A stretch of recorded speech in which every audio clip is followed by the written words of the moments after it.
ഇയാളുടെ ഈ പോക്കൊക്കെ കണ്ടിട്ട് ഇവരിൽപ്പെട്ട കാതിരിയാക്കളോ അല്ലെങ്കിൽ മറ്റുള്ള വിഭാഗങ്ങളിലൊക്കെ പെട്ട ആളുകൾ കുറെ ഇയാളെ കുറിച്ച് പറയുന്നുണ്ട്. സക്കരിയ സലായി മാതാ അമൃതാനന്ദമയ്യെ പോലെ ആൾദൈവമാവാൻ ശ്രമിക്കുകയാണെന്നാണ് ജമീല ടീച്ചർ പറഞ്ഞത്. കയ്യിലാണ് കൂടുതൽ ഓലൊക്കെ തന്നെയാണ് ഇപ്പൊ രംഗത്തൊക്കെ ഉള്ളത്. മഞ്ചേരി അത് സെമിനാറിന് ഓനെ വിളിച്ചിട്ടില്ല എന്നൊക്കെ പറഞ്ഞു. സക്കരിയാനെ കഴിഞ്ഞിരിക്കണ് എവിടെ അത് ശരിക്കും നന്നായി നടക്കുന്നുണ്ട്. അമ്മന്റെ മാതിരി ആഹ്വാനാണ്. അമ്മന്റെയും കാന്തപുരത്തിന്റെ ഒക്കെ മാതിരിയാണ് വളരാൻ വേണ്ടി കണ്ടു. ഇതൊക്കെ പറഞ്ഞെങ്കിലല്ലേ വളരുള്ളൂ. ഇയാൾ ഈ വിഷയമൊക്കെ കൊണ്ടുവന്ന് അവതരിപ്പിക്കാൻ ശ്രമിച്ചതിന് ശേഷം ഇയാൾക്ക് ഉണ്ടായിട്ടുള്ള സാമ്പത്തിക വളർച്ച അന്വേഷിക്കേണ്ടതാണെന്നാണ് ഇ.വി.ടി. അബ്ദുറഹ്മാൻ സാഹിബ് പറഞ്ഞിട്ടുള്ളത്.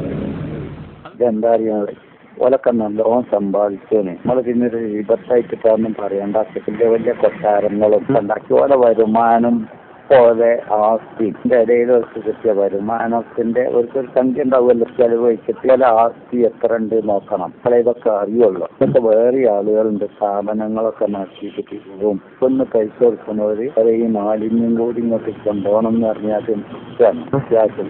ഇതിലൊക്കെ ഭ്രാന്തന്മാരെ അടിച്ച് ചികിത്സ ചെയ്യുന്നവരുണ്ട് ആളുകൾ. അതുവരെ കൊണ്ടുവന്നിട്ട് അതിനോരോ ഇതൊക്കെ ഞാൻ ആയിട്ട് ഇത് സംബന്ധിച്ച് സംസാരിച്ചിട്ട് ശരിയാ. അത് ഞാൻ ഒറ്റയ്ക്ക് പറയുന്നതല്ല.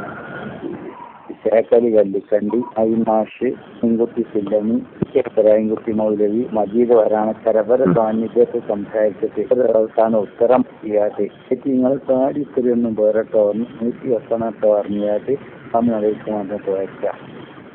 പോണവർ പൊയ്ക്കോട്ടേന്ന്. ഇത് ഉള്ളുന്ന് ചെതലെടുപ്പിക്കണ ഈ ആളുകൾ നിന്നിട്ട് ഉള്ളുന്ന് ചെതലെടുത്ത് അത്രയും ഇത് നീണ്ടുപോകില്ല. സങ്കടങ്ങളും സമ്മേളനം കഴിഞ്ഞാൽ നമുക്ക് റെസ്റ്റാണ്. സമയത്ത് ഇവർ എവിടേക്ക് നീങ്ങുന്നു നോക്കിയിട്ട് എന്നൊരു ഉണ്ടാക്കും. ഇപ്പം ഉണ്ടാക്കിയ സമ്മേളനത്തിനെ ബാധിക്കുമല്ലോ. നേരിടാൻ കഴിയും യാതൊരു സംശയവും. പൂർവ്വകാലം എക്സിക്യൂട്ടീവിലൊന്നും ഒരാൾ പോലും ഇല്ല. അപ്പൊ ഞാൻ സംശയം തോന്നുന്നു എനിക്ക് CP സലീമിന് കുറച്ച് ഭാഗമുണ്ട്. എനിക്ക് സംശയമുണ്ട്. സക്കർ പോയി കുറച്ച് കുട്ടികള് നമുക്കെന്നൊക്കെ കുട്ടികൾക്ക് ഭാഗമുണ്ട്. പക്ഷെ നമ്മളെ എക്സിക്യൂട്ടീവിലെ വയസ്സന്മാർക്ക് ആർക്കും ഇല്ല. സൂക്ഷ്മ നിരീക്ഷണത്തിൽ 1-2 ആളുകൾക്കൊക്കെ ഉണ്ടാവും. മദനി പോലത്തെ ആളുകൾ. എന്നാലും അവർക്ക് അവിടെ പറയാൻ ധൈര്യമല്ല. അതുപോലെ തന്നെ മൂസ വാണിമേല് പറയുന്നത് നമുക്ക് സ്വർഗത്ത് പോകാൻ സക്കരിയാന്റെ സർട്ടിഫിക്കറ്റ് ഒന്നും വേണ്ടല്ലോ, നമുക്ക് സലാമോലിനെ വിട്ടമാതിരി സക്കരിയാനെ വെറുതെ വിടാമാണ്. പിന്നെ ഞാൻ മതിയായവനാണെന്ന് ഓരോരുത്തരെ പിന്നെ ഇത് ബോധം ഉണ്ടാവും. അതുകൊണ്ട് നമ്മുടെ സലാസിലുമിനെയും സക്കരിയാനൊക്കെ നമുക്ക് പുറത്ത് വിടലല്ലേ. നമുക്കിപ്പം പിന്നെ അവരെല്ലാം വിട്ടേക്കലല്ലേ. കാരണം ഇതൊന്നും ഒരു കൃത്യമായിട്ട് ഇങ്ങനെ പറയാൻ പറ്റില്ല.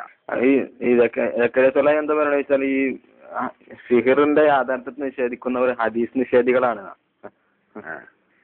അങ്ങനെ അയാളെ വെറുതെ കെട്ടെ നമുക്ക് എന്താ ഇപ്പം നമ്മുടെ നേതൃത്വം പറ്റുന്നുണ്ടോ? അയാളെ അങ്ങനെ വെറുതെ കെട്ടെ നമുക്കെന്താ? അയാളെ സർട്ടിഫിക്കറ്റ് ഉണ്ടല്ലോ നമ്മളെ വിജയത്തിന്. നമ്മൾ സ്വർഗത്ത് കിടക്കുവാൻ ഇപ്പൊ അയാളെ സർട്ടിഫിക്കറ്റ് ഉണ്ടല്ലോ. അങ്ങനെയൊക്കെയാണ് പറഞ്ഞിട്ട് ഇവരുടെ നേതാക്കൾക്ക് എന്നിട്ട് ഇയാളൊരു ആൾദൈവമായിട്ട് അതിൻ്റെ ഉള്ളിൽ കുറെ ആളുകളെ സംഘടിപ്പിച്ച് ഒരു സക്കരിയാക്കളായിട്ട് നടക്കുക. എന്നിട്ട് സംഘടന പുലർത്താൻ ശ്രമിച്ചത് നമ്മളാണ്.